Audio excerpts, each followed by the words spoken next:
let's look at number 4. Have you ever had a job interview in English? If so, how did it go? If not, do you feel ready for one? You feel ready for one? No, definitely no. What is it that you're worried about? Like, my biggest reason is my English is not enough for taking an interview in English. And second, I don't have a lot of experience for working for some company. I worked just for 1 year, so maybe they will think it's not enough. I think my biggest problem is my English skill. I just quickly wrote down a little bit about what you said.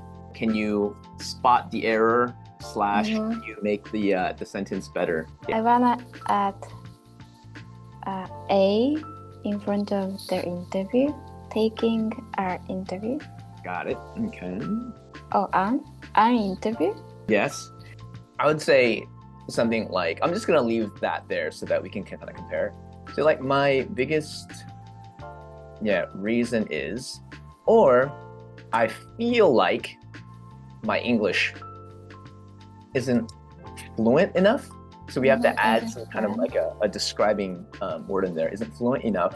2, taking is not the right verb when you talk about interviews. Usually you have interviews. I would even say maybe this. My biggest worry is, and in fact, you know what? I'm going to switch this up. I don't feel like my English is fluent enough to have an interview in English. And first of all, I think you said experiences, but when you talk about work experience, it's just experience. You don't have to say experiences. When you talk about work experience, you can always just say work experience singular. It doesn't matter if you have 16 jobs in the past, it's still work experience, not work experiences. You would never say, oh, I have a lot of work experiences. That's just not how we would say it, right? You would say, I have plenty of work experience, right? In the accounting field.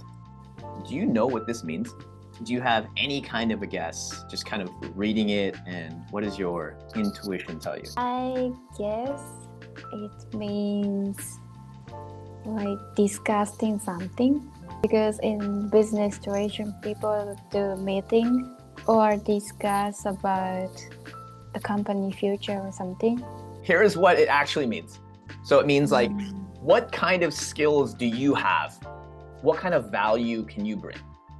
It would be your opportunity to start like showing you, oh, this is how I could benefit the company, all right? And so you could literally say like, oh, so here are some of the skills that I bring to the table.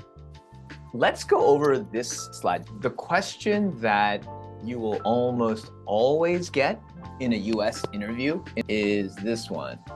When someone asks you, tell me about yourself, like, this is not really what they're asking.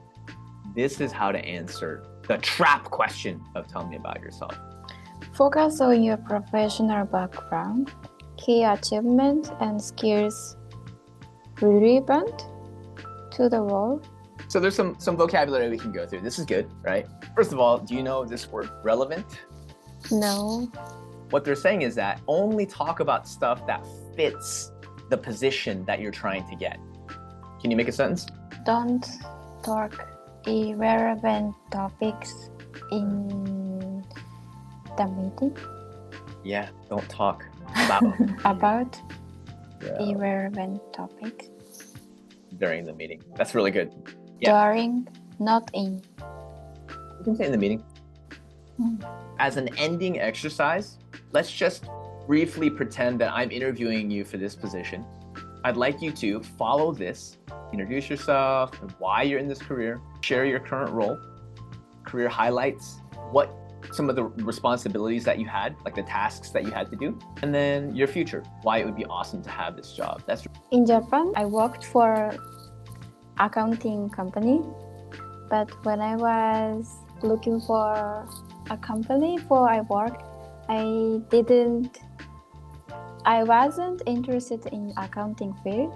After I worked for this company 1 year, my mind was changed because I really enjoyed this I really enjoyed working for this company because it was hard for me to have a lot of responsibility, but I can feel accomplishment. In the future, I want to get an accounting license. I can work very responsibility because I learned this from my last job. And also, I can communicate with customer in Japanese or maybe English because I majored English. Oh yeah.